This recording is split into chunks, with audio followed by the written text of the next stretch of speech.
I think it's extremely important not only to know the history of Virginia voting, but particularly with this focus looking at how African Americans have been continually disenfranchised. I think we see this thread continuing on to today. And so I think that knowing that this is not just a practice that presents itself today, but rather is a very historic,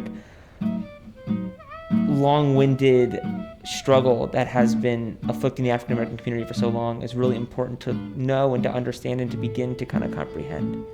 So what I learned that was really interesting is how a lot of the material that we have here is gaps, but I think that's part of the interesting thing of doing research is that there's never going to be some sort of easy transition between a research question and its answer. So for example, in this exhibit, there was a lot of material that came from right after the Reconstruction era, and we often had to make pretty large jumps into the start of the 20th century and then into the 1960s. And so, part of being a historian, part of being